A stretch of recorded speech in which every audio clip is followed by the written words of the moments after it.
পুরোপুরি যুদ্ধ সাজে ভেনেজুয়েলার সাধারণ জনতা, হাতে পিস্তল, রাইফেল। সাধারণ জনতাকে গুলি চালানোর প্রশিক্ষণ দিচ্ছেন সেনাবাহিনীর প্রশিক্ষকরা। মার্কিন যুক্তরাষ্ট্রের সাথে দফায় দফায় উত্তেজনা, পুয়ের্তো রিকোতে F-35 পাঠানো এবং ডেস্ট্রয়ার দিয়ে ভেনেজুয়েলার মাছ ধরার নৌকা ধরে নেওয়ায় ভয়ঙ্করভাবে ক্ষেপেছেন দেশের প্রেসিডেন্ট নিকোলাস মাদুরো। যুক্তরাষ্ট্রের সামরিক আগ্রাসন ঠেকাতে এবং দেশের স্বাধীনতা ও সার্বভৌমত্ব রক্ষা করতে বেসামরিক নাগরিকদের হাতে তুলে দিয়েছেন অস্ত্র। সব বলিভারিয়ান মিলিশিয়ার সদস্যকে সামরিক প্রশিক্ষণে অংশ নেয়ার নির্দেশ দিয়েছেন নিকোলাস মাদুরো। এরপর থেকে দেশ জুড়ে শত শত সামরিক ঘাঁটিতে শুরু হয়েছে মহাযজ্ঞ।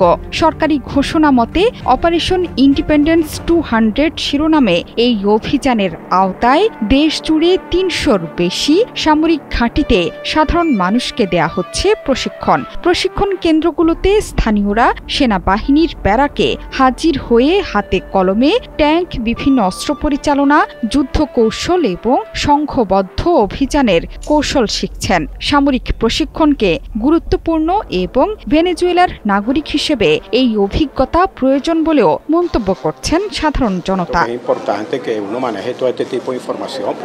প্রশিক্ষণ কার্যক্রম পরিদর্শন করছেন প্রতিরক্ষামন্ত্রী ভ্লাদিমির পাদ্রিনো লোপেজ। তার মতে এখন থেকে নিয়মিতভাবে বড় পরিসরে এসব সামরিক প্রশিক্ষণের আয়োজন করা হবে। এর মাধ্যমে দেশের শান্তি রক্ষার প্রস্তুতি নেওয়া হচ্ছে। রাজধানী কারাকাসের দক্ষিণ পশ্চিমের ফোর্ট টিউনা সহ বিভিন্ন ঘাঁটিতে এরই মধ্যে শুরু হয়েছে মহড়া এবং প্রশিক্ষণ। ভেনেজুয়েলা ও যুক্তরাষ্ট্রের মধ্যে উত্তেজনা ছড়িয়ে পড়েছে লাতিন আমেরিকায়। যুক্তরাষ্ট্র মাদক চোরাচালান ঠেকাতে ক্যারিবীয় অঞ্চলে সামরিক তৎপরতা জোরদার করায় উত্তেজনা ছড়িয়ে পড়ে সেখানে। এরপর দুই দেশের সম্পর্ক তিক্ততা থেকে পৌঁছে গেছে যুদ্ধের দ্বারপ্রান্তে। যে কোনো সময় এই সংঘাত জটিল রূপ ধারণ করতে পারে বলে মনে করছেন আন্তর্জাতিক সম্পর্ক বিশ্লেষকরা। এর মধ্যেই পুয়ের্তো রিকোতে 5টি F-35 যুদ্ধবিমান অবতরণ করতে দেখা গেছে।